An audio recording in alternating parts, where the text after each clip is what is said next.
What's up everybody, and welcome back to the channel. For this video for the First Descendant today, a couple of days ago I put up a poll asking my audience to pick the next weapon that we would fully core up and explore, and Greg's Reverse Fate won by quite a bit. So this is the weapon that we're going to feature in today's video.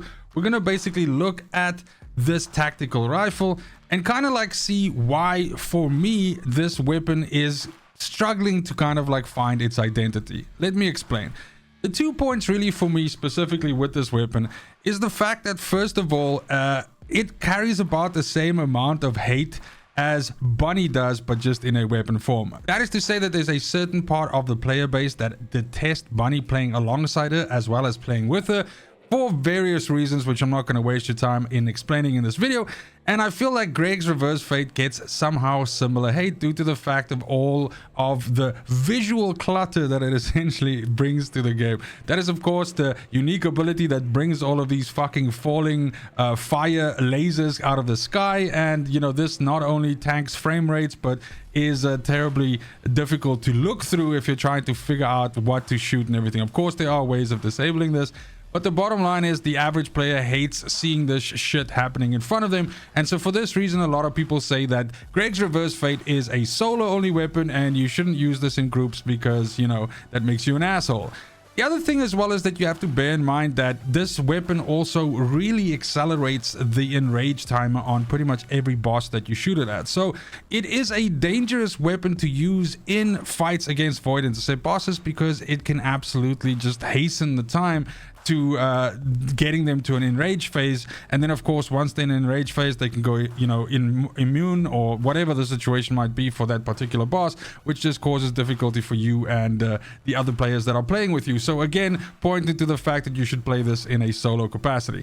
And then I would say last but not least, I feel like this weapon really encapsulates the whole point of like the saying, jack of all trades is a master of none. And what I mean by this is that yes, this weapon can absolutely dumpster void intercept bosses, and it does it so very well, but there are other weapons that in my opinion do it better, like for example Enduring Legacy. At the same time, this weapon also mobs really well and can absolutely destroy large clusters of enemies and just murder yellow bars with impunity. But again, there are other weapons that can do this very well from a mobbing perspective, like Thunder Cage, Voltia, and so on, or from a destroying yellow bar stage, like any shotgun for that matter. So that's what I mean when I say that Greg's Reverse Fate kind of like struggles to find its identity, because while it does almost everything that you put in front of it reasonably well, there are generally better choices for you to take, and that kind of like means that the weapon itself struggles to sort of like be really good at something. I do, however, think that there is merit in having a Swiss Army knife that is reasonably good in everything. So for that reason, I don't mind having this weapon in my arsenal, but I would be remiss if I could recall the last time that I ended up picking this above something else. And that definitely says something. Any case, enough talking shit about Greg's Reverse Fate. Let's actually just jump into the unique ability first and just kind of like discuss how that works. So the unique ability is called Shaping Destiny. At the very least, that sounds dope as fuck. And this says that on hitting an enemy, it procs Bombardment, which is that shit that rains in from the top, on an enemy's location with a set chance. It inflicts burn on enemies hit by bombardment, so it actually sets them on fire. And the trigger rate is 20%, which seems fairly low until you realize that you are spitting out a whole bunch of lead and this thing starts proccing like it's going like, you know, hotcakes. The damage range is 5 meters and the bombardment count is 7. This is of course affected by what level of Greg's Reverse Fate you have. So a 0 out of 4 has less radius and less bombardment than a 4 out of 4. And then of course the additional damage from the bombardment is your firearm damage times a percentage, 100%. And then it has a burn as well, which is the enemy being on fire, which also has a duration. It has a damage interval, so it damages 3 times in those 3 seconds. And it also is based on your firearm damage times 20. So that's it. Not very difficult to understand. The point is, shoot at the enemy. It procs fucking shit falling out of the sky. That shit that falls out of the sky does damage and sets the enemy on fire. Boom. Easy peasy, lemon squeezy.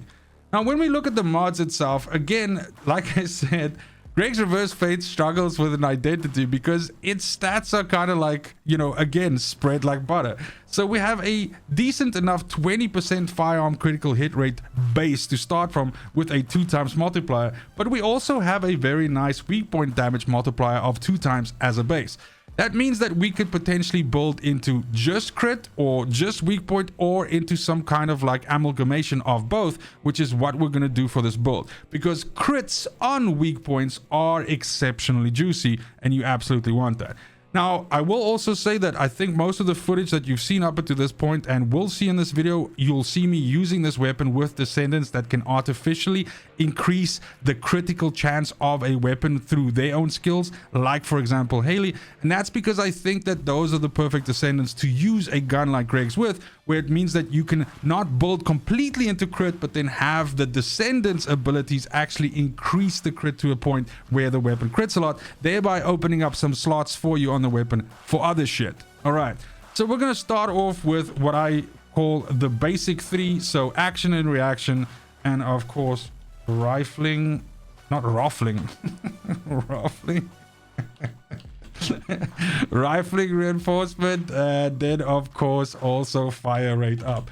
Now you'll notice that of course this is a tactical rifle, but you have a setting in the game that you can set so you don't have to press the button the whole time to shoot, and you can just hold it in to save your fingertips and your thumb or whatever, your big toe that you're using to shoot this gun some life. Absolutely enable that setting and you will not look back, trust me. So this is the basic three that we have in here.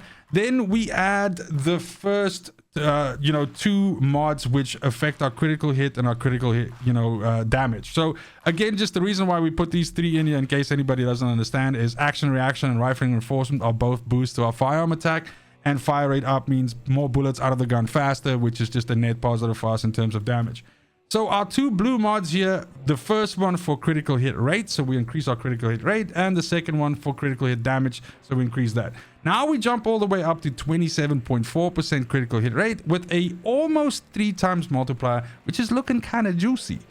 Okay, so next thing we want to do is, again, because I said we're building like a kind of like a hybrid, we are going to put in some weak point damage. The easiest way for you to get some decent weak point damage is just using weak point sight. Weak point sight has 35% increased weak point damage, and that takes our multiplier from 2 times to 2.7 times, which is a yummy. Then the next thing that we're going to do, just to finish out our whole little damage profile here, is we're going to use something called concentration priority. Concentration priority gives us a fairly decent amount of critical hit damage increase, but it also does tank our reload ever so slightly. However, this weapon has a really fast reload to begin with, 1.4 seconds. So putting this bad boy in there doesn't necessarily make us struggle that much, because 1.8 ain't all that bad. Basically anything below 2 seconds is not that heavy and doesn't necessarily feel bad on the weapon. So this is pretty good for us to this point. So then for our last 3 mods, we need to focus into an element, because you are dealing fire damage. Fire is the most natural one to pick, of course, right? And the point is that through the combination of weapon cores, we're going to see that it's more beneficial for us to actually stack into an element. However, it is also beneficial at the same time to have a high firearm attack, because the bombardments and the ticks and everything like that also feed off of the firearm attack. So again, feeding into the whole persona of this weapon is that you're just kind of like trying to bring everything up. You want crit, you want damage, you want weak point, you want fire, you want firearm attack. So like I said, jack of all trades, but master of none. So first things first, we're going to put in something called fire enhancement. So that's this bad boy over here. Okay, that's going to take 30% of our firearm attack and put it into fire attack as well. Then what we can do is we can put in something called fire priority, which then takes that fire attack plus 50% and again affects our reload modifier ever so slightly, and then taking us to 2.24 seconds. So now we've just broken my rule that I just made, saying that anything under 2 seconds is manageable and doesn't feel so bad. But 2.2 is also almost like too fast for you to do reload canceling, but you're just gonna have to figure out what's easier for you here. I also like the fact that because we're going to have a fairly large magazine size, which again you'll see with weapon cores, that you can pretty much one mag most things. So reloading on a void intercept boss might not necessarily be a problem, especially if you're playing solo. So our last mod here is a flex slot. Okay, so feeding into the whole fire thing, absolutely something like Fire Conductor makes a lot of sense, right? Because that says when attacking enemies inflicted with burn, our firearm attack increases up, so the additional damage after that is obviously influenced by this additional 26%. This is really good. I really like this mod, and I absolutely advise you to use it. If you're primarily using this to fight against Void Intercept bosses though, something else that I could suggest to you as well is, instead of going Fire Conductor, you can also go Analysis Master. Analysis Master is good because on hit, enemies firearm critical hit resistance minus 25% for 10 seconds on a cooldown of 10 seconds, which means that you can permanently give yourself this effect to put a debuff on an enemy. So this doesn't necessarily work all that well against mobbing because you're fucking one-tapping everything and it doesn't matter, but Void Intercept bosses have critical hit resistance, and some of the later ones have a lot of this. So this is something that's very useful against a boss like Gluttony, against a boss like Deathstalker, if you want to give yourself just a little bit of additional chance to crit on those really tough enemies. But that's basically the whole thing. This is the build right here. This is the one that I used in all of the footage that you've seen so far, and this is the one that I'll probably use when we take it all the way up to tier 10 and we get ready for business. Now, speaking of business, just quickly having a look at our substats, you can see here that I have firearm critical hit rate and critical hit damage, which again, we want that on the weapon because, you know, obviously that helps damage profile increase as well. And because I like to use this on descendants like Enzo, on Haley, on Blair, and on Valby, who have ways of increasing the weapon's critical hit chance, it means that we are going to be getting some really juicy crits.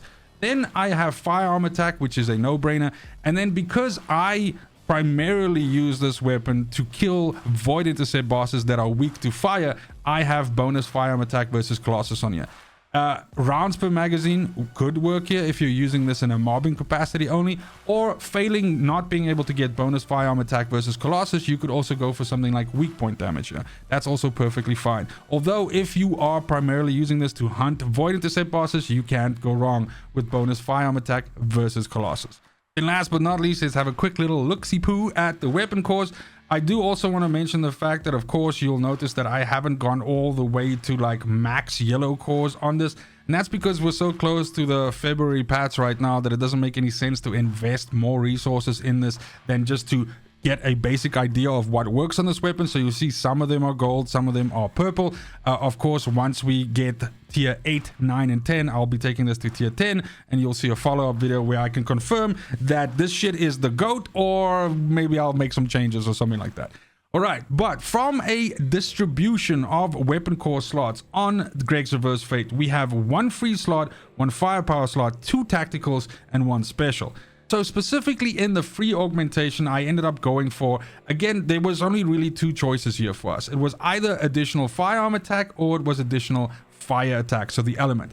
Now, since we are stacking heavily into the element, I experimented originally with a double firearm roll, and then I ended up going firearm and a fire roll, and the damage output was far higher with the 1 elemental roll and the 1 fire roll. So this is, in my opinion, the preferred setup, especially if you build it the way that I did, and especially if you're leaning heavily into fire element like I did, because you're going to get more bang for your buck from this here. So as I said, fire attack in the first roll, and then firearm attack in our second roll, which is our firepower augmentation. I mean, basically here we can choose bonus firearm attack versus Colossus or firearm attack. When we get cores 8, 9, and 10, I am going to experiment with bonus firearm attack versus Colossus and see if that actually gets the profile even higher. My suspicion is it might, so watch this space, you might be surprised. When it comes to the tactical augmentation, you can see that we don't have the usual choices here. We are missing fire rate up. That is something that I do believe has been mentioned by the developer, that, you know, they're aware of this. I don't know what that means, if they're going to introduce it or whether it's because this is a tactical rifle that it is missing on purpose. I guess we'll see. The first time that we'll figure this out is, I assume, when the Feb patch drops. But for the meanwhile, then we have 3 choices to make here. We have reload time modifier, rounds per magazine, and attribute status effect trigger rate.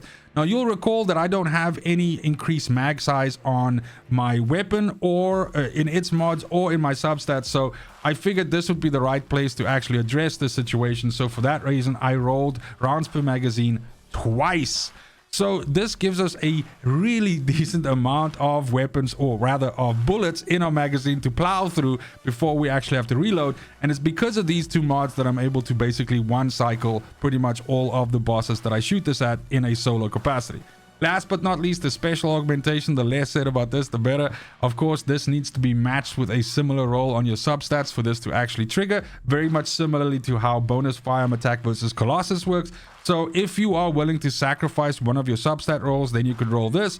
And of course, you could match this faction to whichever faction is in the highest level of Void Erasure, if that's a problem for you, or the Void Vessel, you know, if you want this weapon to be good for that. However, I don't think it's worth that. So for this case, I just rolled the first thing I could and kind of like kept it on that. But that's basically it. That is the whole Greg's Reverse Fate in all its glory. If we look at the final stats here, you can see the effect that I mentioned by that our firearm attack sits at 40k, but our fire attack is actually fairly higher at sitting at 56k.